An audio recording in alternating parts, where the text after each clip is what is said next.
Baik, selamat sore menuju maghrib, Ibu dan Bapak, sehat semua ya? Sehat, Pak. Alhamdulillah sehat, Pak. Alhamdulillah sehat, Pak. Nah, ini kerjaannya sudah selesai semua? Baru beres, Pak. Beres ya. Soalnya di set sama Prodi semuanya sore kuliah Ibu dan Bapak. Saya ngikutin aja deh. Mata kuliah kita hari ini adalah tentang ya saya sudah share ya. Oke. Tentang kajian teknologi komputer dan informatika. Ya. Hari ini sebenarnya saya tidak ingin banyak dulu menyampaikan materi gitu ya. Ini terlalu apa ya, agak kagetan gitu ya. Dan kemarin Ibu dan Bapak emang mengajukannya ini ya online semua ya, nggak ada yang mau offline. Betul, Pak. Ya, saya paham, nggak masalah. Lagian juga memang hari ini saya ada 4 kelas maraton. Dari Cibiru 2 kelas, terus jam 1 balik lagi ke Setiabudi, termasuk ke Ibu dan Bapak. Kalau offline kayaknya luar biasa saya ini, mesti berpindah tempat gitu ya. Jadi saat ini saya biarkan dulu, tapi kalau offline mestinya Cibiru-Cibiru gitu ya, lalu kemudian Setiabudi. Nah, baik Ibu dan Bapak, semoga kemudian ada manfaatnya pertemuan kita di semester yang lalu, meskipun dengan saya di setengah semester berikutnya dengan Pak Munir. Gitu ya. Semoga di mata kuliah saya dan Pak Munir kemarin metodologi membuka wawasan Ibu dan Bapak terkait dengan bagaimana caranya Ibu dan Bapak tidak menjadi mahasiswa yang sangat mencintai UPI sehingga kuliahnya lama banget. Jadi ini diarahkan oleh kita kemarin dengan Pak Munir, ini gimana caranya agar Ibu dan Bapak lebih cepat sehingga tugasnya di Pak Munir malah lebih ke penyusunan proposal ya sebenarnya. Nah, hari ini mata kuliah ini harusnya bisa memperkuat lagi riset Ibu dan Bapak karena bentuknya menjadi kajian. Ini kajian teknologi komputer dan informatika. Nanti kita akan bahasnya kenapa bukan kajian teknologi informasi dan komunikasi gitu ya. Saya juga agak apa ya, tapi nanti kita lihat sebenarnya ini larinya mau kemana sih teknologi komputer dan informatika. Nah, Ibu dan Bapak, di pertemuan kali ini saya ingin menyampaikan dulu bahasannya aja dulu. Ya. Mata kuliah ini deskripsi mau kemana larinya. Ya. Nah, di pertama, kuliah kita di mata kuliah ini sebenarnya ini akan meliputi konsep teknologi informasi dan komputer atau komputer lah harusnya gitu ya, yang terkait dengan dasar sistem komputer. Ini saya nulisnya sih meliputi konsep teknologi informasi yang berkaitan dengan dasar sistem komputer. Kalau komputer as a system, maka seperti yang kemudian Ibu dan Bapak sudah ketahui, gitu ya, berarti yang kemudian dibicarakan ini sebenarnya aspeknya sederhana kan ya. Ada software, lalu kemudian hardware, ya, dan brainware. Jadi kalau kemudian ngomongnya soal itu, soal sistem komputer, maka berarti kita lebih ke arah 3 hal itu komponennya, software, hardware, dan brainware. Nanti di sini saya kemudian coba tuliskan konsep tentang perwakilan data digital atau manajemen data, gitu ya. Nah, hardware, software tadi sudah saya sampaikan juga. Lalu mungkin pengenalan komunikasi dan jaringan, saya pikir ini juga tidak akan terlalu banyak karena saya akan anggap Ibu dan Bapak sudah paham tentang itu. Kemarin juga kalau tidak salah ada yang mewakili. Lalu multimedia dan aspek lainnya khususnya penggunaan dalam bidang akademik dan pembelajaran. Jadi ini yang penting bagi kita. Nah, sementara teoritis yang ini tidak lagi menjadi hal penting karena ini di S2. Ya. Nah, bahasan ini juga termasuk kajian, kajian kebijakan pemerintah terkait dengan monitoring perkembangan teknologi komputer dan informatika, juga pemanfaatan atau penggunaannya, serta dampak yang dihasilkan, dari perkembangan teknologi ini pada bidang pendidikan khususnya dan masyarakat luas dampaknya pada umumnya. Nah, kalau Ibu dan Bapak melihatnya seperti ini, maka jadinya lebih terlihat. Saya ingin bawakannya Ibu dan Bapak ke arah kajian. Jadi kalau mengkaji nanti kita lihat apa sih sebenarnya yang dimaksud dengan kajian. Karena kalau kajian berarti Ibu dan Bapak sudah harus minimal mengerti tentang aspek utamanya, yaitu teknologi komputer dan informatika, gitu ya. Suara saya jelas Ibu dan Bapak, karena tadi baru hujan gede ini sebenarnya nih di tempat saya. Jelas, Pak. Jelas, Pak. Jelas. Gambar juga oretannya kelihatan ya? Jelas, Pak. Kelihatan, Pak. Oke. Nah, jika konteksnya seperti itu tadi, maka lalu kemudian setelah mengikuti ini, harapannya mohon nanti divalidasi seperti apa kemudian apakah betul ini yang kemudian diperoleh oleh Ibu dan Bapak. Ibu dan Bapak nanti mampu membangun konsep pengetahuan, teknik analisis dan implementasinya pada pedagogi, pada wilayah pedagogi, tapi khususnya pedagogi di konten TIK, karena kita kan pendidikan TIK, gitu ya, pendidikan ilmu komputer lah sebenarnya, pendidikan komputer. Jadi tadinya mata kuliah ini agak gampang kalau menggunakan TIK karena program studinya adalah pendidikan ilmu komputer, begitu maksudnya. Serta memiliki kemampuan adaptif terhadap belajar dan pembelajaran berbasis TIK. Ya. Arahannya ke sana, Ibu dan Bapak. Arahannya ke sana.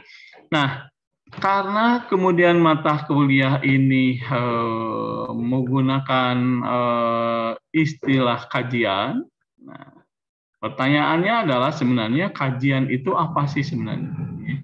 Ini yang tadi saya sempat singgung. Jadi kalau mata kuliahnya hanya teknologi komputer dan informatika agak berbeda barangkali dengan kajian.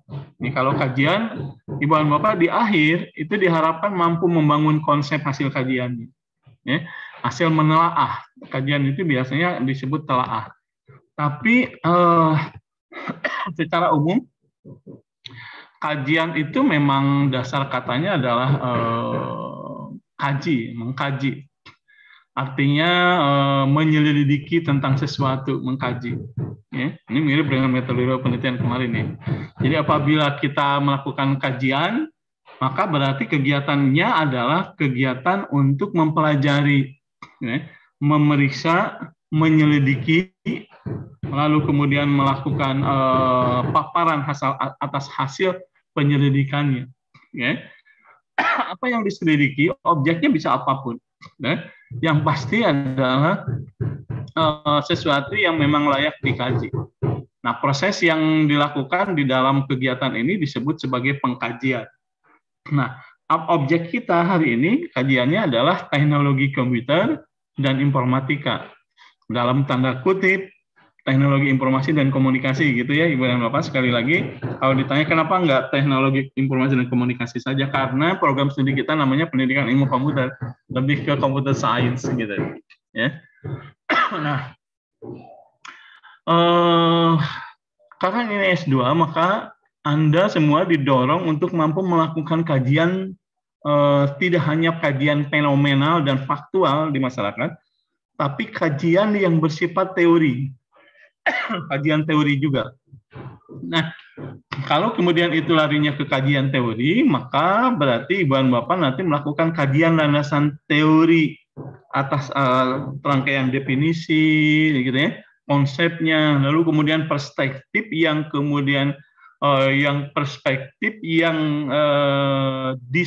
disandingkan dengan kepentingan kajian teori. Nah, kajian teorinya sesungguhnya seperti yang tadi disampaikan, Ibu dan Bapak nanti diminta mampu menyusun hasil kajian ini dalam bentuk pedagogi konten TIK. Ya, kan Ibu dan Bapak nanti mengajar, karena ini pendidikan ilmu komputer gitu ya, jadi mengajar terkait teknologi komputer dan semua teknologi yang berkorelasi dengan teknologi komputer tentunya. di dalam proses pembelajaran.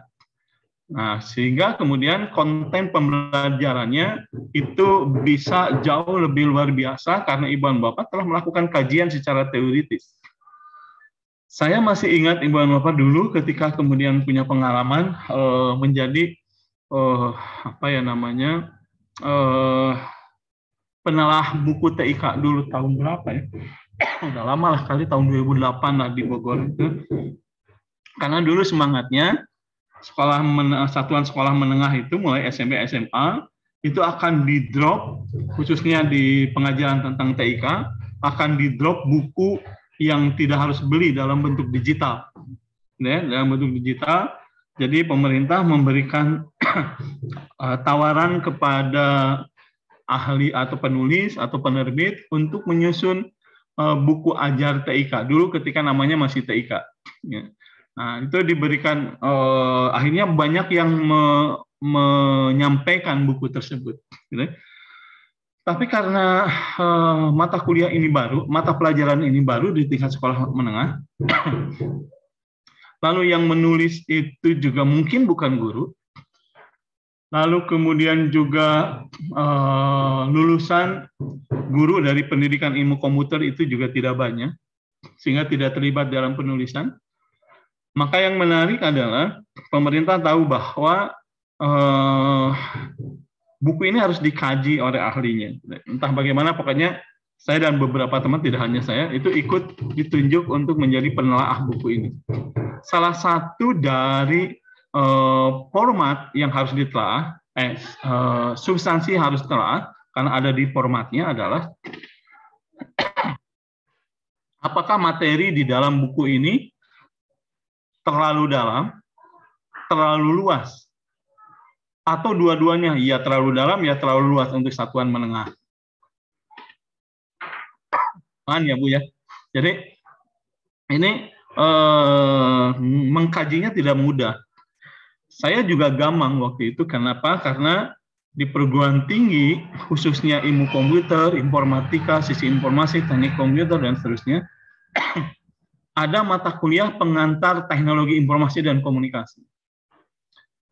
Di prodi lain yang merasa ada merasa keimbas dengan teknologi informasi dan komunikasi ilmunya, itu juga membuat mata kuliah pengantar teknologi informasi.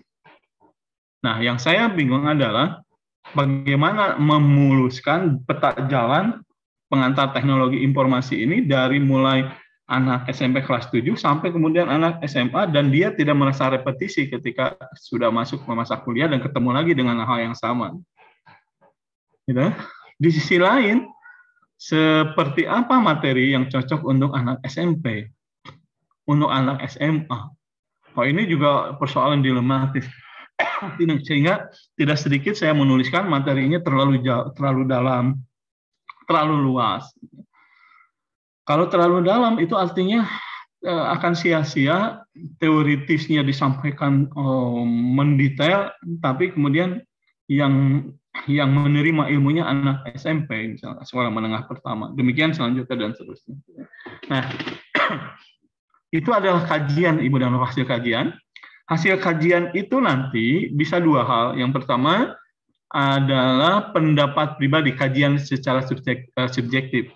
Dasarnya adalah ilmu kita, pengetahuan kita, berbanding dengan objek yang kita kaji, gitu, Ibu dan Bapak ya. Nah, apakah kemudian kajian subjektif ini benar? Belum tentu. Apakah salah? Belum tentu. Benar dan salahnya ini perlu kemudian divalidasi atau dijustifikasi. Justifikasinya bisa dua hal juga. Yang pertama, justifikasinya adalah justifikasi teori lagi, literatur by literatur, dan justifikasi terhadap expert yang memang berada di wilayah objek yang kemudian kita kaji. Ya. Jadi saya ulang, hasil kajian ini bisa berupa penilaian subjektif atau penilaian subjektif yang telah divalidasi, baik secara akademis dengan literatur juga, atau kemudian langsung dengan menggunakan justifikasi atau validasi ahli. Nah, ini kajian. Nah, kajian hasil yang seperti apa yang saya harapkan Ibu dan Bapak, minimal kajiannya secara subjektif, akademis, dan teoritis berdasarkan pengalaman Ibu dan Bapak, pengetahuan Ibu dan Bapak, dan usaha Ibu dan Bapak untuk melakukan eksplorasi objek kajian dengan kenyataan yang ada di lapangan. Bisa teoritis, bisa kemudian praktis. Gitu kan ya, sebenarnya ke sana larinya ingin ya. Sampai di sini ada yang ditanyakan dulu? Tidak ada? Oke, kita lanjut ya. Ini mohon maaf saya batuknya belum berhenti total.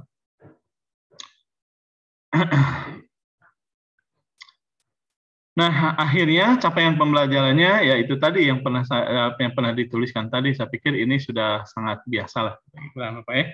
Saya harus menyampaikan ini karena kita berada dalam program studi pendidikan. Harus capai ini. Nanti saya coba benarkah kemudian kita berada di CM pertama, kedua, dan ketiga. Ada 5 sebenarnya. Ada yang umum 2 lagi di atas, tapi tidak saya tuliskan di sini. Nanti bisa dilihat di spot, Ibu dan Bapak.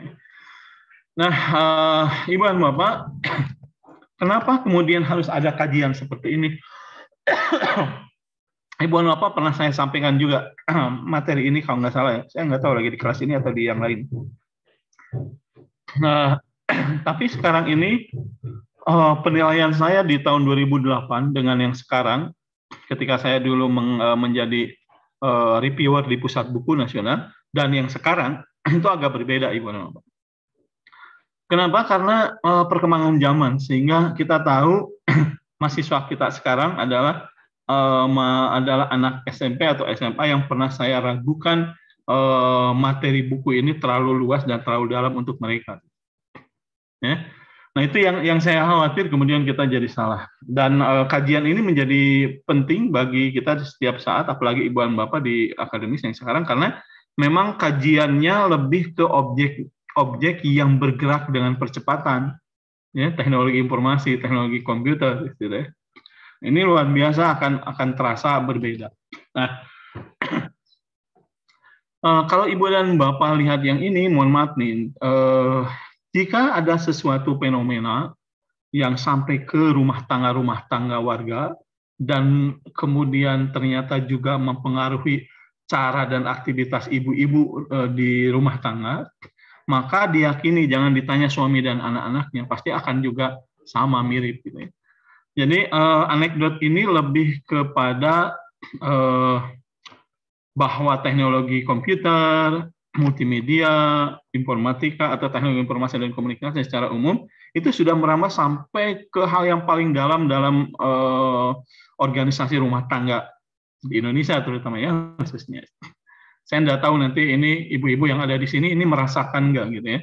Merasakan juga, merasakan tidak bahwa Ibu dan Bapak ini sudah, ibu-ibu terutama, ini terinfluence dengan teknologi komputer khususnya. Nah, kalau di rumah saya iya, sehingga anak-anak saya juga terbiasa. Kalau enggak kan biasanya yang marah-marah ibu-ibunya, termasuk marah sama suami-suaminya gitu kan ya. Kalau di depan ibu-ibunya di rumah pakai handphone, nyonyong handphone teras gitu ya, luar biasa. Nah, hal ini diamini oleh tetangga-tetangga saya, karena saya yang tanya-tanya kalau kemudian lagi ngobrol. Ibu-ibunya juga sama, apalagi hampir setahun dan 2 tahun belakangan mereka harus mendampingi pembelajaran secara daring. Kan mau tidak mau didorong tuh ibu dan bapaknya, ibu-ibunya terutamanya kalau bapaknya kerja, keluar rumah misalkan, harus bisa mendampingi. Dan ketika suami serta anak-anaknya mengajukan anggaran pembelian data, ibu-ibu itu jadi ngerti, tidak usah banyak bertanya apa itu gitu. Keluar duitnya tapi barangnya nggak ada gitu ya. Itu sudah mulai dimengerti. Nah, fenomena 2 tahun terakhir dalam proses pembelajaran seperti sekarang ini adalah fenomena yang perlu dikaji.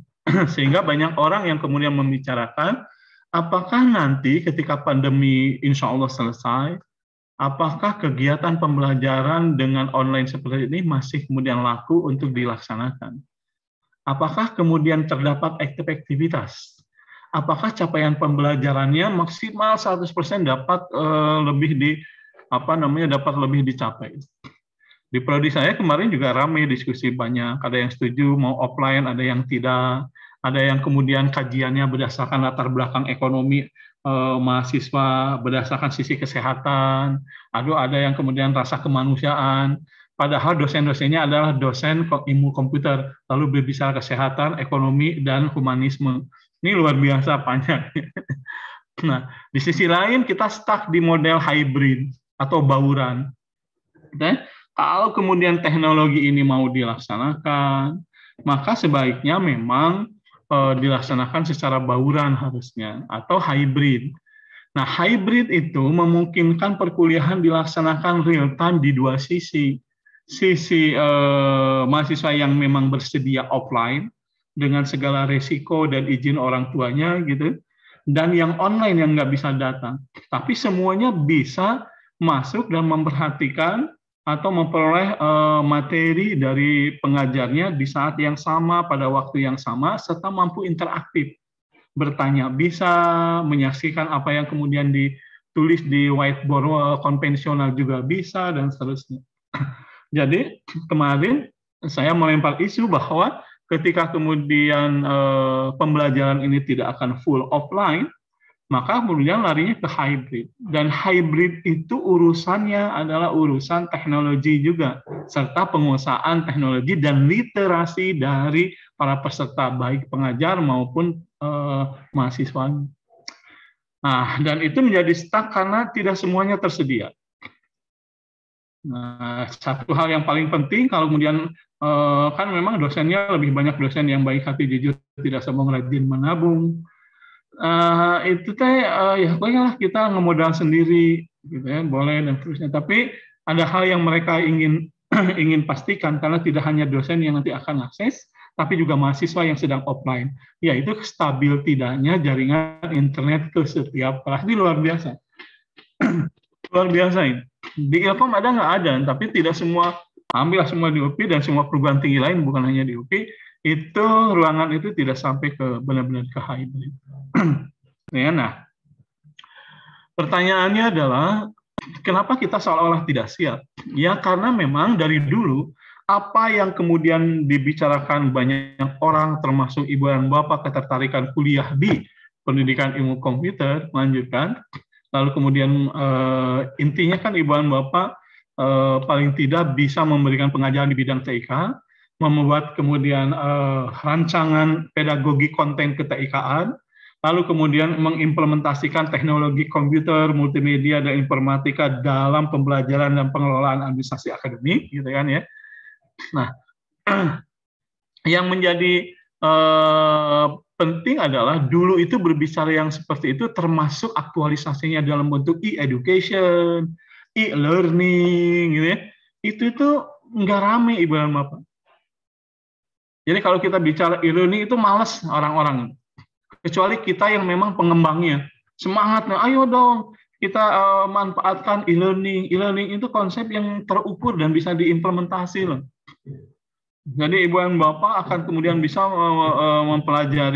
mempelajarinya dan beradaptasi. Mahasiswa kita akhirnya jadi tenang karena bisa mengakses e-learning kapan saja, di mana saja. Kalau misalkan hari ini nggak jelas, nanti kemudian bisa mengulang materi yang kemudian dia tidak jelas, download kapan saja, dan seterusnya nanti. Itu tuh nggak laku. Sekarang aja kan belum maksimal. Termasuk misalkan hari ini harusnya direkam nih, lalu kemudian saya upload juga sebagai materi di perkuliahan, sehingga ibu dan bapak tidak hanya download materi secara file, tapi juga video pembelajaran kita. Apa yang kemudian repot? Kalau saya rekam, ini size-nya gede mesti. Pertanyaannya, bisa nggak di-upload di spot kita, infrastruktur spot kita berapa gede? Untuk file saja kan terbatas, apalagi kemudian video. Ini luar biasa. Ini persoalan banyak hal yang kemudian dibicarakan. Nah, karena saya orang Sunda, jadi mikirnya untungnya, meski tidak mengamini dan ingin tetap dengan suasana pandemi, amit-amit ya, untungnya pandemi ini akhirnya mendorong kesadaran orang memanfaatkan pembelajaran berbasis teknologi informasi. Akhirnya tidak sedikit termasuk saya, karena saya juga diminta menjadi apa namanya validator ujian di mahasiswa UT. Oh, ini jadi lucu nih. Jadi kita sekarang mulai berpaling ke UT, ke Open University seluruh dunia dan universitas terbuka namanya kalau di Indonesia. Karena mereka yang terbiasa melakukan pembelajaran tidak offline, tapi bisa jadi bauran, bisa jadi full online, gitu kan ya. Terstruktur di mereka. Nah, hasilnya seperti apa dan tentunya saya jadi tahu kualitasnya seperti apa, jadi saya tahu. Tapi ternyata teknologi informasi dalam proses pembelajaran seperti ini sudah keniscayaan Ibu Anwar. Yang seperti sekarang itu dulu sebelum era pandemi Ibu dan Bapak kuliah tapi tidak ingin terganggu di sekolah, apalagi yang kemudian Ibu dan Bapak jauh dari Bandung, itu nggak bisa tuh selesai perkuliahan. Nggak bisa, Ibu dan Bapak mesti datang mau tidak mau. Karena di UPI lebih kemudian tidak ada yang apa namanya, tidak ada yang riset base gitu ya, full. Tapi harus ada tatap muka. Nah ini ada kesulitan di Ibu dan Bapak, pasti saya yakin. Pasti saya yakin. Kalau sekarang Ibu dan Bapak saya pengennya sore semuanya, oke, mangga. Kalau offline sore itu untuk orang Bandung gampang, karena UPI-nya UPI Bandung. Tapi kalau kemudian Ibu dan Bapak di kota di Jawa Barat yang tidak ada UPI-nya, yang mesti datang. Dan sayangnya pendidikan ilmu komputer ada di Bandung, sekalipun Ibu dan Bapak di Sumedang, tetapnya kudu ke Bandung. Ya, komo cisum daunna can beres, marah lacet ongko, marah les jika datang ke Bandung tidurnya meren. Habis ini energinya. Nah, ini yang saya sampaikan ini kajian sebenarnya, tapi kajiannya lebih ke perspektif dan experience, ya. Nah, mengkaji itu boleh dengan latar belakang apapun, bahkan bisa campuran, nggak masalah. Ini yang dimaksud dengan kajian, gitu ya, Ibu dan Bapak. Mudah-mudahan dipahami. Jadi, kalau kemudian ternyata teknologi informasi itu sudah merambah ke relung-relung aktivitas kita yang paling elementer, ke ibu-ibu di rumah tangga, maka kalau kita manfaatkan untuk konten pedagogik atau pengelolaan administrasi akademik dan pembelajaran, itu harusnya menjadi tidak sulit. Kebanyakan hambatannya kebanyakan adalah lebih ke faktor ekonomi, entah itu faktor ekonomi untuk memudahkan mendapatkan akses, entah itu faktor ekonomi yang terkait dengan penguasaan alat, gitu ya. Ini faktornya itu. Kalau literasi kayaknya nggak terlalu sulit. Anak SD sekarang juga terbiasa. Bahkan anak TK ada yang pembelajarannya online. Lalu kemudian ikut oleh gurunya, ayo kita bikin apa, mau origami. Saya malah menyaksikan ada yang kemudian mengajar origami, lalu anak-anaknya juga di rumah bikin, ibu saya juga sudah selesai, anggarnya recet ya, anak TK ramai. Dan itu bisa dilaksanakan tetap. Jadi hemat saya literasinya akan dengan sendirinya. Dan biasanya kalau kita dipiu sama kebutuhan, baru kita mau berusaha untuk ingin bisa, begitu kan ya, Ibu Bapak. Nah, ada pertanyaan atau pernyataan, silakan. Saya Pak. Enggak, silakan. Siapa Pak Harko? Pak Alko. Baik, gini Pak, jadi varial contohnya kita ngambil ini ya, saya sendiri ngambil contoh seperti di semester yang lalu kita kan. Jadi ketika diberikan tugas membuat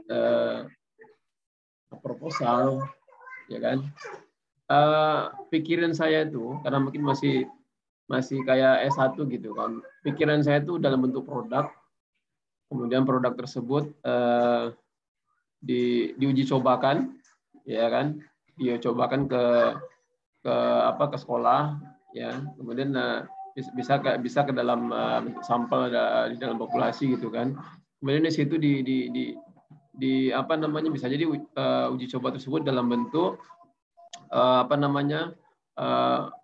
post test, kemudian pre-test gitu kan, kemudian membandingkan gitu kan, membandingkan nilainya, sehingga produk tersebut bagus apa tidaknya, layak apa tidaknya dinilai dari situ gitu. Nah makanya sampai sekarang ya saya juga masih ragu juga. Saya rasa bukan seperti itu kalau S2 ini, saya rasa gitu ya. Jadi mungkin minta tolong sama Bapak mungkin jelaskan lagi lebih dalam lagi seperti apa sebenarnya yang layak apa namanya kajian kita itu seperti apa gitu ya untuk ukuran kita sebagai S2 gitu. Terima kasih. Oke, terima kasih Pak Alko. Kalau tidak salah sih memang di mata kuliah metodologi saya sudah pernah menyampaikan ya Pak Alko. Pak Munir juga mungkin menekankan, gitu ya. Tapi saya coba minta pendapat yang lain dulu ya, karena memang bukan tidak boleh sebenarnya gaya-gaya S1 karena Pak Alko bisa ngomong begitu karena memang latar belakangnya di pendidikan informatika, ya.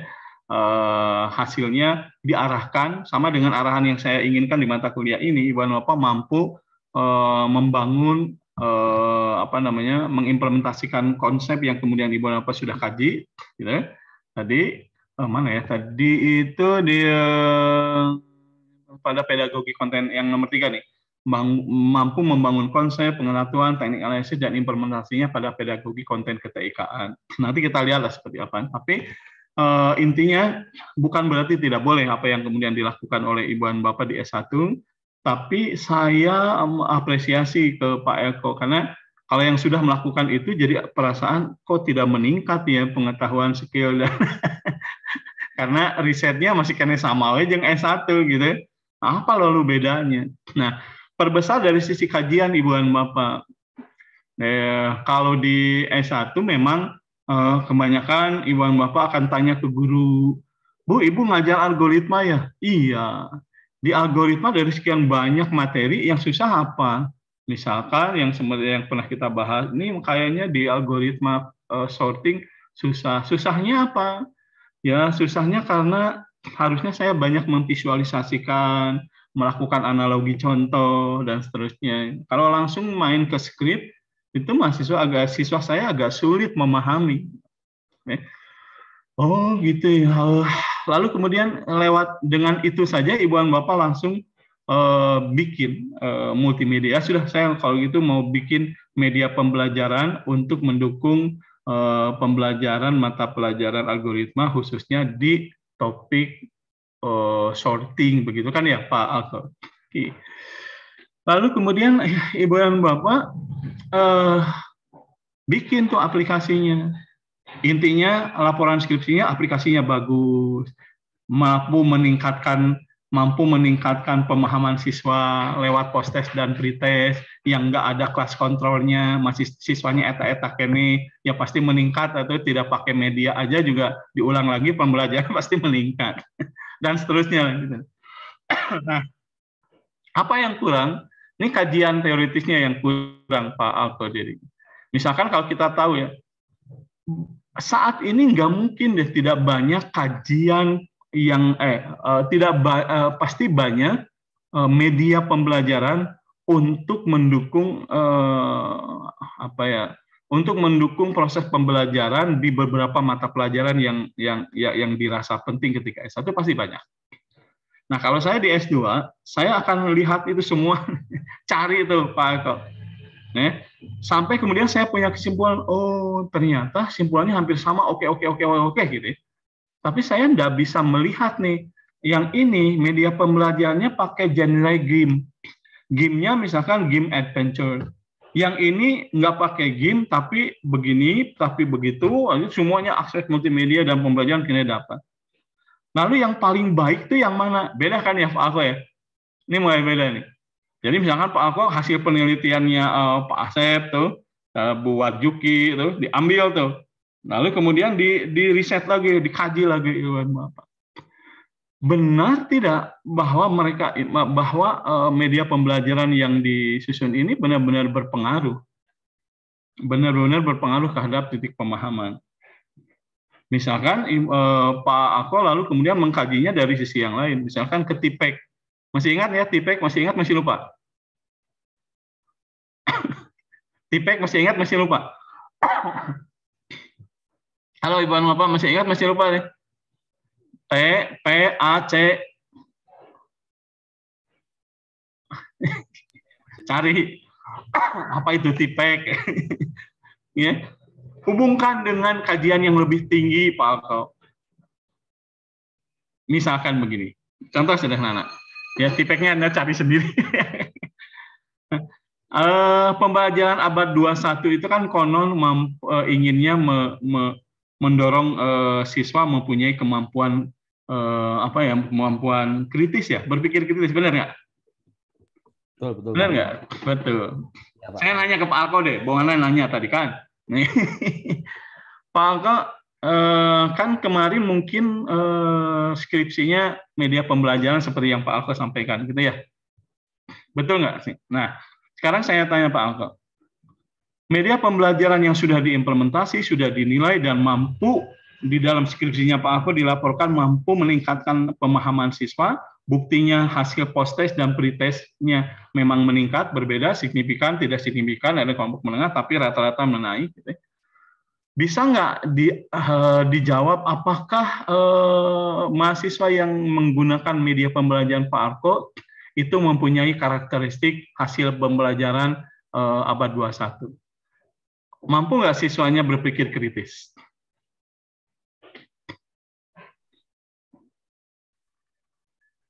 Saya rasa berbeda, Pak ya. Kalau kita membandingkan antara mungkin skripsi yang kita buat sewaktu dan mengambil sampelnya adalah anak-anak SMA gitu kan, atau anak-anak SMK. Kita bandingkan dengan mahasiswa, tentu hasilnya akan beda gitu. Nah, tetap aja dengan siswa yang hasil Pak Alko.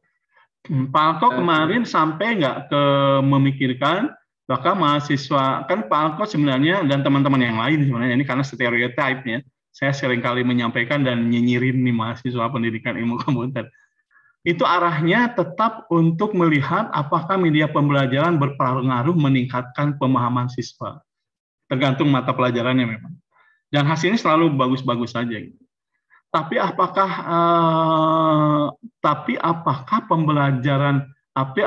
tujuan akhirnya meningkatkan pemahaman siswa itu sesuai dengan pembelajaran abad 21?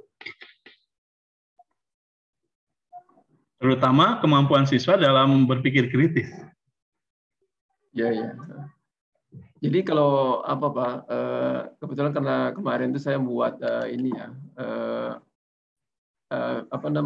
VLab, virtual laboratorium untuk praktikum siswa SMK gitu kan. Okay. Jadi memang ya juga kajiannya hasilnya baik seperti yang Bapak bilang tadi itu kan. Cuman kajian apakah dapat meningkatkan atau berpikir kritis siswa meningkat?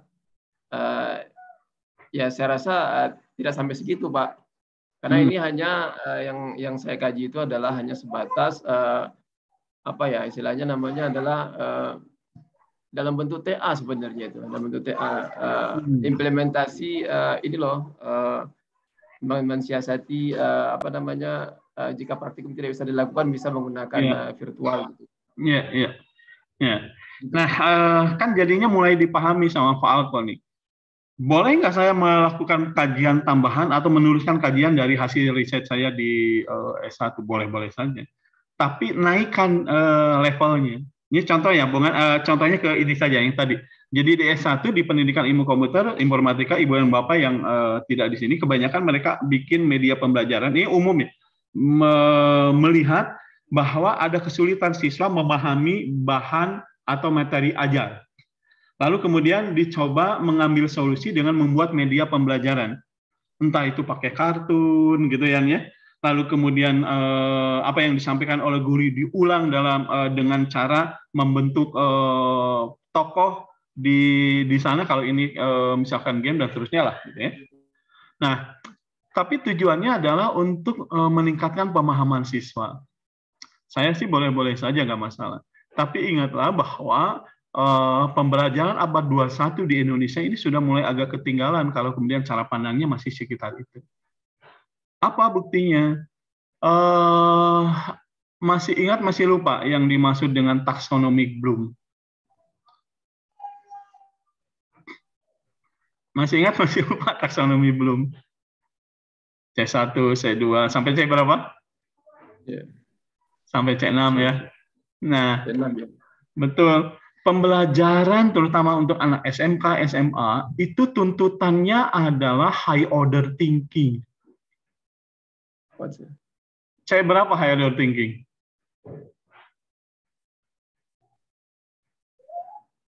Ibu Bapak? Ya. C berapa? Analisis. Oke. C4 sampai C6. Good.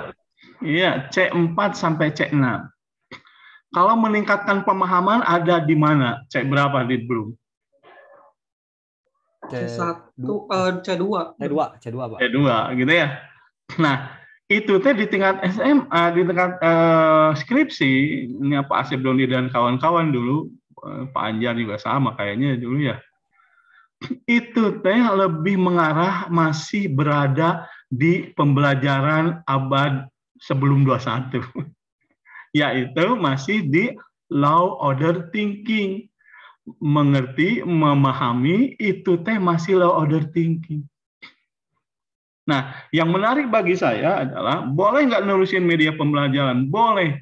Tapi media pembelajaran yang sekarang hasil kajian Ibu dan Bapak, mampu nggak media pembelajaran ini meningkatkan high order thinking skill siswa? Mampu kemudian dia berpikir kritis, bikin genre apa saja gitu, mau gamenya kayak gimana, media pembelajarannya berbasis apapun, tapi dia mampu mengakomodasi kemampuan kritis siswa. Mudah nggak? Nggak mudah. Contoh lah, kemampuan kritis itu tandanya apa? Kalau siswa kita punya kemampuan kritis, itu tandanya apa, Ibu dan Bapak? Apa? Ada keingintahuan yang lebih. Dalam bentuk apa? Analisis, Pak. Kalau di kelas. Pemahaman konsep mungkin, Pak. Bukan. Jadi kalau di kelas, wah kayaknya ini siswa saya ingin mengarahkan kalian untuk mempunyai kemampuan berpikir kritis. Nah, ciri-ciri indikator siswa kita berpikir kritis, tingkah lakunya kayak gimana? Banyak tanya. Good. Itu berpikir kritis. Banyak nanya. Nah, cuma guru-guru kita kebanyakan emosi kalau siswanya banyak nanya. Benar kan? Lalu kita nyampaikan begini, tapi Pak, sudah mulai, kamu jangan tapi-tapi, Bapak tuh hidup lebih lama dari kamu. Udah selesai. Tapi berpikir kritis itu menyediakan berbagai opsi untuk dia ambil. Contohnya misalkan kalau di game, ini gamenya genre ini. Ketika kemudian sudah selesai satu level, ya untuk meningkatkan kemampuan, kita berikan opsi ini. Opsinya sebenarnya kebanyakan mahasiswa S1, ini opsinya dilihat dari hasil level sebelumnya. Kalau level sebelumnya A, B, C, maka diarahkan langsung. Jangan diarahkan. Itu teh artinya tidak memberikan kesempatan kepada siswa untuk berpikir kritis. Paham ya? Tapi dikasih opsi nih. Ini jalannya nih ada 3. Jadi kalau jalan 3, yang pertama klik deskripsinya kayak gimana, yang kedua kayak gimana, yang ketiga kayak gimana. Dia yang mutusin mau kemana, kesulitannya, lalu kemudian kemudahannya, kecepatannya akan tergantung dari pilihan dia. Jadi dia memahami, dia tentunya akan memutuskan 1, 2, 3 itu tidak lantas dasarnya sederhana ya. Walaupun kalau kemudian udah lama, akhirnya kok satu begini, ulang lagi ke kedua, ulang lagi ke ketiga, it's no problem. Tapi kemudian dari awal itu si sistem yang Ibu dan Bapak buat, media pembelajaran memberikan opsi. Nah, opsi itu sama nggak dengan bertanya? Sama saja, karena kan tidak bisa interaktif dengan orangnya gitu. Atau kalau misalkan bisa interaktif itu luar biasa. Gitu. Berpikir kritis. Begitu ya Pak. Kebanyakan sih saya nggak tahu nih. Pak Anjar, Pak Asep, testimoni aja dulu. Lebih mengarahkan ke pemahaman siswa atau kemudian ke keterampilan abad 21. Ini beda. Nah, mengajak mereka supaya berpikir kritis, salah satu caranya adalah kasih materi tidak hanya dalam bentuk seperti saya. Ini saya juga kurang nih mengasah Ibu dan Bapak untuk berpikir kritis. Nah, tadi saya ngasih materi bla bla bla bla bla, lalu kemudian ngajak diskusi, itu kemudian mengajak Ibu dan Bapak berpikir kritis. Tapi yang bagus adalah saya ngasih video pembelajaran. Ada video, ini saya coba tampilkan nih video based on fakta, video yang saya rekayasa dibuat sendiri, tampilkan, lalu kemudian saya diskusikan dengan kalian. Apa pendapat kalian? Masalahnya apa yang kemudian muncul di sana? Solusinya apa ya harusnya? Gitu? Diskusi ramai, panas, kan antepun debat. Karena kan gurunya di sana kalau di abad 21 kita kan jadi mediator ya. jadi pengadu domba macam company dulu. Jadi sebenarnya kita ini, ayo ramein, lurusin kalau ada yang salah. Nah, setelah selesai baru ibu dan bapak menganalisis, baru bapak menyimpulkan dengan tidak tendensius menyalahkan pendapat orang-orang atau siswa Anda. Setelah itu tampilkan video yang kedua. Ini harusnya, ini bakal begini dan seterusnya. Itu salah satu cara untuk pembelajaran abad 21. Metodenya apa? Ibu dan bapak cari. Sehingga sesuai kayak gimana tuh? Tapi memang susah, energinya harus tinggi, betul ya? Energinya tinggi banget. Beda. Caranya beda. Nah, lalu kemudian saya ngambil contohnya Pak Alko, permasalahannya kan bagaimana caranya jika ada situasi dan keadaan yang tidak memungkinkan kita praktikum secara on-site di tempat yang sesungguhnya. Sehingga solusinya adalah virtual lab. Gitu ya, di virtual lab. Nah, apa yang dilakukan di Pak Alko? Hasil kesimpulannya apa? Kalau itu tugas akhir kan larinya ke produk kali gitu ya. Kalau ke produk ya sudah, kalau sudah selesai diuji coba, berhasil ya sudah selesai. Nah, Pak Alko harus ngembangin lagi konsep pedagogik di sana. Apakah virtual lab ini sesuai dengan tuntutan pedagogiknya, kajian pedagogiknya apa, itu dikembangkan tuh lebih jauh lagi. Jangan-jangan hasil kemudian Pak Alko bisa dikembangkan untuk memenuhi tuntutan pembelajaran abad 21, taksonomi Bloomnya kemudian sudah disesuaikan lebih ke higher order thinking, dan seterusnya. Karena dulu saya pernah ikut ngembangin dengan mahasiswa, bikin virtual lab untuk elektronika komputer ya dulu sebenarnya. Salah satu yang menyulitkan kita adalah pengadaan alat ya, alat disorder, lalu kemudian ada kejadian jepret gitu misalnya terjadi kebakaran dan seterusnya luar biasa. Tapi di virtual lab kebakaran itu bisa disimulasikan. Ini nggak boleh Pak, ini kamu nggak boleh nih, karena ini mungkin akan terjadi kebakaran kalau kamu satukan ini dengan ini dengan ini. Di lab yang sebenarnya mahasiswa tidak punya kesempatan. Tapi kalau dia benar-benar milenial, dia pengen nyoba, tapi khawatir kebakaran. Kalau virtual lab ya cobain aja gitu, muncul deh apinya. Tapi kan apinya cuma dalam bentuk animasi aja, itu jadi lebih aman. Nah, kajiannya lebih ditingkatkan kali gitu ya Pak Alko. Kajiannya lebih ditingkatkan. Kalau bisa dari sisi manajemen, benarkah virtual lab ini lalu bisa memotong beberapa anggaran yang harusnya keluar secara rutin, misalkan gitu ya. Lalu kedua, lihat hasil pembelajaran dengan virtual lab, diukur, ukurannya harus lebih bagus, tidak hanya kemudian post-test, pre-test dan post-test di kelas yang sama, di kelas kontrolnya, itu lalu kemudian ada expert yang mengkaji dan seterusnya lah. Jadi kajiannya lebih luar biasa, lebih ada energi, tidak hanya sekedar bikin aplikasi lalu kemudian selesai. Intinya gitu kira-kira. Oke, berikutnya, ini sekarang jam berapa? Sebentar. 17.12. Nah, saya coba ajak Ibu dan Bapak untuk pergi ke wilayah lain.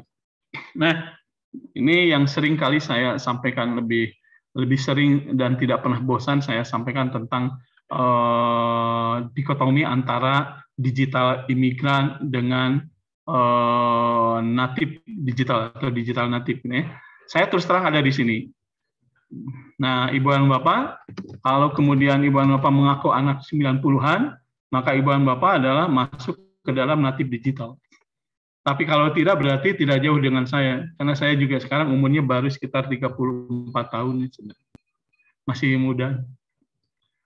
Nah, kalau kemudian kita lihat, posisi Ibu dan Bapak saat ini jadi sulit. Gitu ya. Perkuliahan ilmu kita, terutama pemanfaatan teknologi informasi untuk pembelajaran, itu menjadi lebih sulit. Kenapa? Karena mau tidak mau, Ibu dan Bapak, atau saya paling tidak, yang digital imigran, harus menyesuaikan dengan kondisi yang ada di sini. Yang pergerakannya sangat banyak, bisa kemana-mana arahnya. Ya, bisa kemana-mana arahnya, dan cenderung cepat perubahannya. Dan kita mau tidak mau akan berhadapan dengan natif digital. Yaitu anak-anak yang umurnya di bawah 24, kalau kita mungkin lahir tahun 90-an ya. Tapi kan tahun 90-an lah mending gitu, masih mending. Gitu ya. Nah, mereka itu sudah terbiasa dengan teknologi informasi dan komunikasi. Kalau misalkan cara membelajar kita itu masih konservatif, masih manual, itu akan sangat susah untuk blended dengan mereka. Iwan Bapak, sampai tahun kemarin ikut di PPG gitu, itu luar biasa cara pandang teman-teman guru mungkin di Ibu dan Bapak. Saya juga sebenarnya kan ikut mempelajari dan mau beradaptasi. Kalau orang tua saya almarhum dulu, kalau kemudian udah agak malam atau kita cenderung sering bermain, mereka akan meminta kita untuk ngapalin. Ngapalin dong, sudah ngapalin terus ngapalkan tuh bahasa Indonesia, bahasa Sundanya. Sudah ngapalin nggak sih? Ayo ngapalin. Kalau sekarang kan kamu belajar. Beda tuh. Cara orang menyampaikan dengan istilah mereka itu, menurut budayawan, itu mencerminkan perilaku di belakangnya. Perilaku ini disodori juga oleh atmosfer di sekolah. Karena guru dulu seringkali apalin dong. Lawang perkalian matematik aja harus dihafalkan. Padahal tidak harus dihafalkan ya Pak Alex matematik ini. Bukan soal menghafal. Dipasang di tembok. Betul. Tapi hampir semuanya hafalin. Udah ngapalin nggak? Udah ngapalin. Jadi cenderung kita ngapal ke semuanya gitu. Nah, menghafal itu low order thinking. Jadi tidak heran para petinggi di pemerintahan kita yang ada di Kementerian Pendidikan itu sangat gelisah. Udah lama gelisahnya sebenarnya. Ingin melakukan perubahan yang frontal itu sulit. Jadi gimana caranya? Low order thinking itu bukan berarti tidak boleh, karena high order thinking akan sangat maksimal kalau low ordernya juga dikuasai. Tapi jangan terus bermain di low order thinking. Ini kalau kemudian saya disuruh jualan sama orang tua saya, lalu kemudian saya jualan buah-buahan, 1 kilonya 2.500, lalu ada yang beli 33,5 kilo. Lalu makan nanya, berapa jadi ini, Set? Aduh, jangan ngapal ke tilu-tilu kali 2.500. Itu kan luar biasa. Bahkan minta dihitungin gitu dan seterusnya. Nah, itu menjadi hal yang luar biasa sekarang. Jadi high order thinking-nya tinggi. Bahwa secara praktis lalu kemudian saya ngambil kalkulator atau ngambil handphone yang di dalamnya ada semua, termasuk kalkulator, gitu, itu bagian dari high order thinking. Kenapa? Karena tidak usah repot-repot diajarkan oleh Pak Alex bahwa kertas lalu dirarap ini kali ini, wah panjang banget ini kebelu sudah selesai dan pembelinya nggak jadi beli ke kita. Ini penguasaan teknologi bagian dari itu. Ini hasil kajian bahwa teknologi yang muncul itu hasil kajian Ibu dan Bapak. Nah ini yang harus dipikirkan. Ini hasil kajian di Ibu dan Bapak. Nah kalau kemudian demikian maka mau tidak mau kita harus mampu melakukan terobosan. Sebenarnya nama lain dari kajian ya. Hasil dari kajian itu bisa dalam bentuk teknologi, ya, kemudian aturan yang jadi baru, kemudahan, itu hasil kajian Ibu dan Bapak. Ini banyak orang yang nggak ngerti bahwa kajian itu sebenarnya hal yang biasa dilakukan. Oke. Nah, Ibu dan Bapak, ini IoT. Kalau nggak salah ada mata kuliahnya nggak sih ada ya ini IoT.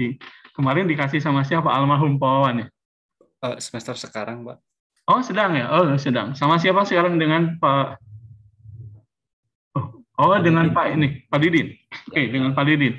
Nah, karena kita karena IoT itu lebih kalau ngerancang dan seterusnya itu elektro. Pak Didin ini dokter elektronik lulusan Jepang kalau nggak salah. Pak Didin. Nah, kebetulan dia juga bermain di IoT. Gitu ya. Nah, IoT ini luar biasa Ibu dan Bapak. Ya, seperti yang tadi nih. Kalau kemudian ke Pak Alko, saya mau agak berbeda. Bisakah membuat model IoT untuk pembelajaran? Jadi bukan IoT untuk yang masyarakat luas ya, Pak Alko dan kawan-kawan. Karena untuk masyarakat luas berarti adanya di program studi lain. Tapi karena di kita ilmu komputernya ada pendidikan, berarti seluas-luasnya untuk konten ke-TIK-an atau pemanfaatan TIK untuk proses pembelajaran dan administrasi akademik. Ya. Nah, di IoT ini mungkin nggak kemudian semua dimanfaatkan untuk pembelajaran. Di education, ada Coursera, lalu kemudian rame-rame kemarin soal MOOC, Massive Open Online Course, gitu ya. Kan lebih berpikir begini, tadinya ada kajian nih Pak Alko, MOOC itu kenapa kemudian rame dulu, saat ini masih rame, tapi kalau di Indonesia akan redup konon gitu. Tapi beberapa teman saya semangat luar biasa, semangat 45 untuk tetap pakai MOOC, termasuk teman saya S3-nya itu bikin platform MOOC. Massive Open Online Course itu muncul karena akses pendidikan itu tidak merata. Dan pendidikan mahal dalam tanda kutip, lalu kemudian harus on-site, datang ke tempat di mana pendidikan itu diselenggarakan. Nah, itu dikaji tuh, mungkin nggak ada kegiatan yang tetap bisa memberikan skill, kemampuan, pengetahuan, atau skill khususnya ke orang-orang di mana saja, kapan saja, tanpa harus moving toward ke tempat di mana kemudian kursus atau pembelajaran itu dilakukan. Itu namanya MOOC. Hanya dengan teknologi informasi itu bisa dilakukan. Tanpa itu tidak bisa. Bayangkan kesulitannya UT dulu, pembelajaran tanpa on-site itu luar biasa tanpa teknologi informasi. Nah, MOOC itu larinya ke sana. Nah, sampai kemudian orang bikin ini platform MOOC-nya seperti apa, modelnya seperti apa. Dibikinkan model, ini kajian nih, teman-teman. Bisa S2, bisa S3. Bisa nggak masih dikaji di sana? Bisa. Banyak hal yang bisa dikaji di sana. E-learning masih bisa dikaji nggak, Ibu dan Bapak? Rame nih e-learning. E-learning itu jeleknya apa? Bagusnya apa? Kalau Ibu dan Bapak ingin cepat mendapatkan masalah, cari jeleknya. Contoh misalkan, jeleknya e-learning itu pembelajarannya lebih ke individual. Ya, individualistis. Tetapi data yang dipunyai oleh e-learning sebenarnya bisa di treatment sedemikian rupa supaya kemudian si e-learningnya itu pintar. Tanamkanlah mesin learning, tanamkanlah artificial intelligence dengan menentukan personal learning. Kan ada muncul istilah personal learning. Kalau ini individual ya sudah kagok aja personal learning. Jadi pembelajaran itu akan bagus kalau mengikuti karakter dari personal pembelajar. Kalau karakternya memang karakternya introvert misalkan, maka kemudian cara pembelajarannya harus mengikuti karakternya dia. Yang tidak mudah adalah sistem harus mampu membaca gimana caranya sistem menentukan tipikal atau gaya belajar siswa. Pernah terpikir nggak oleh Ibu dan Bapak?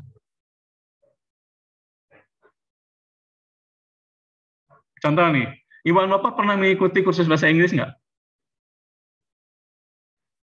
Di kursus bahasa Inggris, biasanya ada placement test, benar ya?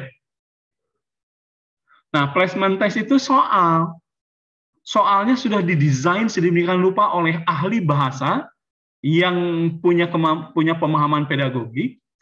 Jawaban begini, lebih banyak begini, jawabannya banyak yang betul, tapi yang betulnya itu ternyata di wilayah soal seperti ini, itu hasilnya beda. Sehingga hasil placement test-nya ternyata Anda intermediate, ternyata Anda sudah advance, ternyata Anda sudah bla bla bla dan seterusnya. Kalau itu diterapkan untuk menentukan gaya belajar siswa, bisa nggak? Bisa. Bentuknya jadi instrumen yang kemudian siswanya jadi responden, Ibu dan Bapak. Pribadi, personal, tampilkan apakah ini, apakah itu. Nah, bagaimana cara menentukannya itu? Ibu dan Bapak kan berarti harus mencari nih psikologi pendidikan itu seperti apa, menentukan gaya belajar itu seperti apa. Cari teorinya, turunkan, bikinkan instrumen, validasi, dan seterusnya. Angkat, dicontohkan, misalnya hanya untuk menentukan gaya belajar saja nggak masalah tuh tesis 3. Menentukan gaya belajar dengan teori ini, lalu kemudian implementasinya secara mobile misalkan. Jadi kalau ingin tahu seseorang siswa ini gaya belajarnya seperti apa, untuk memudahkan guru, sekalipun tidak menggunakan teknologi, tetap konvensional, tapi di awal setiap siswa diminta untuk mengisi angket penentuan gaya belajar. Misalkan. Nah, hasilnya nanti ketahuan nih. Asep gaya belajarnya begini, Anjar begini, gitu ya, Kiki begini, dan terusnya lah. Gitu. Nah, nanti kesananya, mangga lakukan treatment bagi setiap guru. Mau sampai diteliti juga silakan, tapi kan terlalu lebar kalau masalahnya terlalu banyak. Paham ya Pak Alko ya? Dan teman-teman nih. Sudah pernah berpikir nggak untuk menentukan gaya belajar sebagai kajian riset Ibu dan Bapak? Personal learning. Itu teorinya sudah banyak, Pak. Sudah banyak. Ibu dan Bapak, saya punya anak sudah kuliah dua-duanya. Perempuan dua-duanya. Jadi saya punya perempuan 3 di rumah. Anak saya 2, anak mertua 1. Jadi saya tetap paling ganteng di rumah. Alhamdulillah. Anak saya dua-duanya ini treatment saya dari sejak sekolah itu beda. Dan hasilnya ternyata benar. Anak saya yang 1 ini lebih ke saintek. Dia jadi sekarang kuliahnya di kimia. Yang 1 humaniora. Dia senang gaul dengan teman-temannya, senang kemudian komunikasi. Kalau anak saya yang 1 ini nggak terlalu suka. Jadi biasa-biasa saja terkait. Maka gaya penyampaian saya tidak mudah. Kalau saya menyampaikan dengan teoritis teknis, angka, dan seterusnya, itu anak saya yang khusus sudah malas. Udah malas. Tapi yang 1 lagi nyambut itu. Bahkan bisa mengkritisi cara berpikir saya yang enggak saintik misalkan. Ini berbeda. Nah, kalau saya ingin menyampaikan sesuatu, kan saya harus mengenal karakter anak-anak saya. Itu pasti beda. Apalagi dalam proses pembelajaran. Coba cari teori, benarkah banyak teori dari siapa yang menyatakan, nggak usah bikin teori sendiri kalau Ibu dan Bapak di S2. Kalau di S3, Ibu dan Bapak bikin teori sendiri dengan melihat teori orang lain. Kalau di S2, hybridkan, dikombinasikan. Apakah benar bahwa keberhasilan belajar siswa ditentukan oleh gaya belajarnya? Kalau sudah dapat cek si ini, iya cek ini, iya cek itu, bola cek kata ini, wah ini benar, kita cari karakteristiknya. Lalu cari bagaimana cara menentukan gaya belajar. Buatkan model sama Ibu dan Bapak. Sampai kemudian Ibu dan Bapak akhirnya punya model penentuan gaya belajar yang paling efektif. Kalau kamu dengan efisiennya, maka yang paling efektif menentukan gaya belajar siswa agar bisa dimanfaatkan oleh guru untuk mendampingi proses pembelajaran siswa sampai berhasil. Itu sudah kajian. Berangkat kajiannya dari pedagogik, tapi di mata kuliah ini dicari bisa tidak implementasi TIK atau teknologi komputer untuk penentuan gaya belajar. Begitu? Nah, teman saya di S3 ada yang bikin begitu. Hasilnya seperti yang saya sampaikan, lalu saya kritisi. Anda di S3 enggak begitu. Kalau di S3 Anda bikin model khusus yang berbeda dengan yang ada yang lain. Jadi dia bikin teori baru. Tapi di Ibu dan Bapak enggak sampai ke sana. Kalau sampai syukur ya, kalau enggak usah repot-repot karena membuat hal yang baru dari yang kombinasi dari yang lain itu tidak seindah bunga mawar.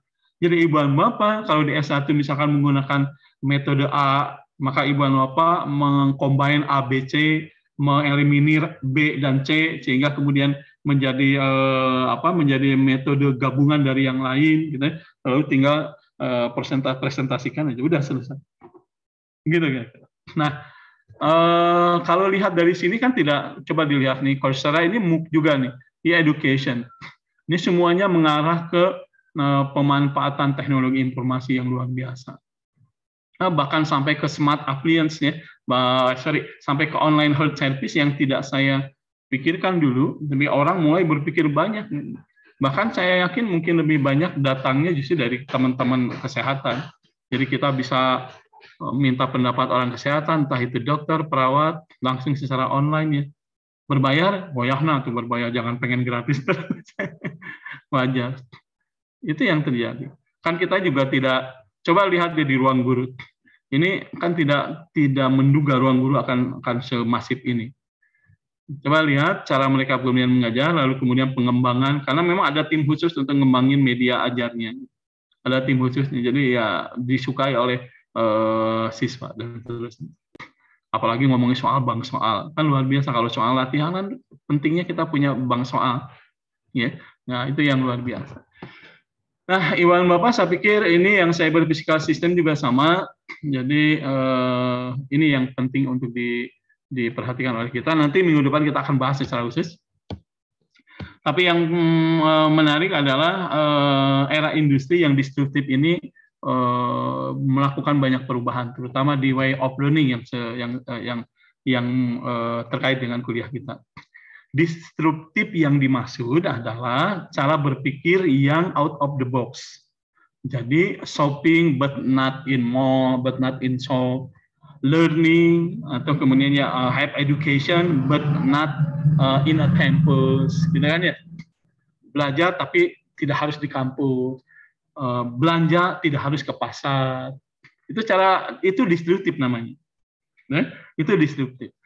Nah, hal-hal inilah yang kemudian mau tidak mau mengubah siswa kita. Way of thinking, way of learning, dan way of behaving itu berubah dengan teknologi informasi. Sehingga kita yang tidak memanfaatkan ini atau tidak punya paradigma berpikir tentang pemanfaatan teknologi informasi itu akan ketinggalan. Ya. Ibu dan Bapak, ini terakhir barangkali. Ya. Tadi kita sudah panjang diskusi tentang ini. Ya. Kenapa kemudian teknologi informasi, teknologi komputer lah namanya, informatik lah namanya, ini mempunyai peran strategis. Karena kalau informatik saja sebenarnya berbeda juga. Tapi kita lihatlah ini aja anggapnya. Ini punya peran strategis. Desakannya karena ini tadi ada 5 desakan yang membuatnya menjadi harus dianggap bahwa TIK itu akhirnya jadi strategis. Strategis itu penting karena strategis itu juga bisa berarti kalau dia gagal maka akan mempengaruhi baik langsung maupun tidak langsung ke aktivitas yang lain. Strategislah yang kemudian menentukan kemana kita akan membawa diri kita atau organisasi dan seterusnya. Itu strategis. Ya. Nah, TIK itu strategis dari beberapa temuan ya. Ada 7 sebenarnya kalau di sini. Yang pertama adalah sebagai sumber ilmu pengetahuan. Yang saya inginkan adalah apa yang kemudian Ibu dan Bapak lihat di sini itu sudah sering kali Ibu dan Bapak dengar bahwa TIK itu adalah sumber ilmu pengetahuan. Pertanyaannya adalah seperti apa kajian kita dari sisi itu. Nanti kita akan mengkaji aja benar nggak dia sumber ilmu pengetahuan. Pengetahuan seperti apa yang kemudian diberikan oleh teknologi informasi dan komunikasi khususnya platform internet. Bagaimana cara mencarinya? Bagaimana cara yakin bahwa ini adalah pengetahuan dan terusnya. Berikutnya, nomor 2 adalah tempat bertemunya orang dengan berbagai kepentingan. Karena kita seringkali ada forum, gitu. Ini tidak sedikit yang kemudian bertemu. Saya misalkan dulu ketemu di, namanya apa ya? Asosiasi Computer Teacher sebenarnya itu di Amerika sana, ikut-ikutan gitu. Walaupun tidak terlalu aktif banget, itu ngumpul semua dari seluruh dunia. Nah, yang ketiga adalah driver revolusi dunia pendidikan. Nah, kalau dia driver itu yang mendesak. Kalau dia muncul itu mendesak revolusi dunia pendidikan. Jadi dunia pendidikan sekarang ini nggak bisa bertahan terus, lebih-lebih dengan pandemi. Terlepas dari ada ketidakmampuan beberapa orang untuk mengikuti perkuliahan online dan seterusnya, tapi dia menjadi suatu yang keniscayaan ya di pandemi ini. Lalu kemudian pendukung pengajar maupun individu pembelajar, nanti ini kita kaji benar nggak yang 7 ini yang terkait dengan pendidikan terutama itu memang strategis di konteks pendidikan. Ya. Nah, berikutnya saya pikir ini juga kita tahu ada cloud computing yang bisa dimanfaatkan untuk pendidikan. Itu banyak banget. Saya kalau tidak ada akun Zoom itu selalu pakai Google Meet. Ya. Ada Google Classroom, ada Google Meet, kan luar biasa. Ini semuanya mengacu ke dukungan untuk pendidikan. Ketika mungkin di Indonesia pemanfaatannya ya relatif masif itu 2 tahun ke belakang, 2 atau 3 tahun, atau kemudian mau kalau agak konservatif mungkin 5 tahun ke belakang. Tapi baru sekarang jadi paham memanfaatkan itu. Padahal ini produk kajian. riset dari kajian. Ya, muncul Google Classroom, muncul kemudian Google Meet, muncul kemudian Microsoft Teams gitu ya. Itu teh kajian mereka. Nah, tinggal kita menggunakannya dan kita mau mengkaji dari sisi pemanfaatannya, acceptance test-nya, yang kemudian acceptance rate yang mau kita pakai, atau kemudian adaptation rate-nya mau dipakai, sukses pedagogicalnya yang mau kemudian dikaji, dan terusnya silakan. Banyak hal. Ya, banyak hal. Nih, yang terakhir ini ubiquitous. Nanti ini akan kita bahas secara khusus ya. Ini ubiquitous. Ya, ubiquitous itu apa ya, semacam IoT dan seterusnya, tapi ubiquitous itu membuat kombinasi atau simbiosis manusia dengan komputer yang seolah-olah tidak ada komputer di sana, tidak merasakan ada komputer di sana. Padahal itu teh ada. Contoh.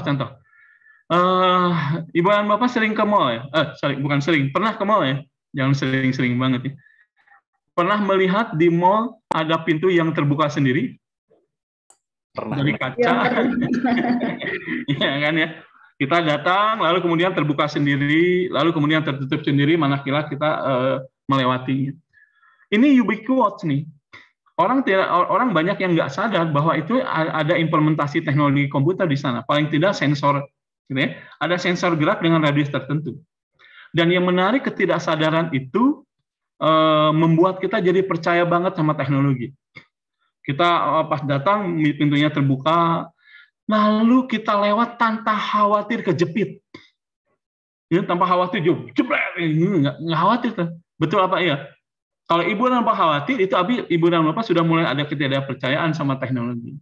Kalau biasa-biasa saja, siapapun, orang tua saya juga yang pendidikannya tidak di IT, itu santai-santai saja tuh masuk.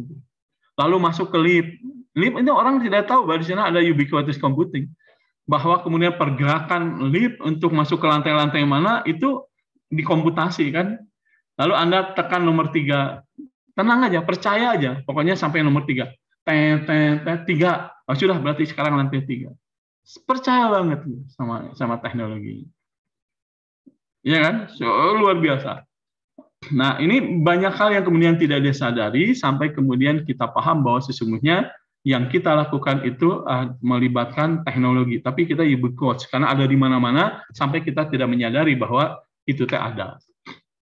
Nah, apakah bisa dikaji? Ada nggak ubiquitous computing di bidang pendidikan? Apakah penerapan teknologi komputer sampai ubiquitous untuk proses pembelajaran? Itu kajian tuh, Ibu. Nah, ini nanti minggu depan, supaya tidak terlalu banyak. Ini juga minggu depan. Nah, yang penting adalah Ibu dan Bapak tidak boleh mahasiswa pasca sarjana pendidikan ilmu komputer tidak tahu apa itu komputer as a technology. Tidak boleh kemudian memperlakukan komputer terlalu dekat sehingga kemudian definisi tentang komputer as technology, as a system, gitu, itu beda-beda masing-masing. Harus sama. Nah, saya tidak tahu tidak kenal dengan yang gambarnya, tapi namanya Hans Miller, bukan orang Indonesia. Tapi yang pasti di Indonesia ada pepatah gajah di pelupuk mata nggak kelihatan. Nah, ini yang harus dikaji ulang. Pemanfaatan teknologi informasi itu gede, mungkin segede badan gajah di hadapan kita. Nah, yang boleh dari gambar ini adalah Ibu dan Bapak melakukan riset tidak keseluruhan, tapi perbagian sampai selesai. Tapi Bapak paham bahwa yang sekarang kita bahas itu adalah gajah, tapi saya mau konsentrasi di telinganya, gitu ya, di kakinya, di ekornya. Itu riset, itu kajian. Jangan semuanya, itu kajian. Di gambar ini nggak begitu. Gambar ini mendeskripsikan gajah sesuai dengan temuannya. Itu yang nggak boleh. Semoga ada manfaat dan faedahnya untuk Ibu dan Bapak hari ini. Hari ini mudah-mudahan Ibu dan Bapak dapat modal beberapa kajian. Jadi penasaran, mudah-mudahan nanti tidurnya jadi tidak tenang, mimpinya melihat kajian-kajian ilmu komputer gitu. Nah, silakan dilihat, oh saya pengen ke sini gitu. Tapi jangan lama-lama nimbang-nimbang karena Ibu dan Bapak tidak boleh terlalu lama kuliah S2 di pendidikan ilmu komputer. Demikian. Ada yang mau ditanyakan dulu terakhir, Ibu dan Bapak? Tidak ada? Oke, itu saja yang bisa saya sampaikan. Ini penghubung saya siapa sebenarnya di kuliah kita? Wani, Pak. Warjuk. Warjuk juga. Tetap saya lupa Iya. lagi nih nomor WA-nya, nanti kontak ya, Bu Warjuk. Ini hadir semua nggak, Pak? Iya, siap, Pak. Hadir, Pak. Hadir semua ya? Soalnya cuma 16 sekarang mah. Terus ada mahasiswa yang baru bergabung, Pak, 2 orang. Bu Datun sama iya. Pak Syafri. Oh ya, betul. Belum masuk Saya semester tadi ini. lihat nih, Pak Sapri dan Bu Koidatu nih kayaknya Iya. Oke, selamat bergabung ya Bu dan Bapak.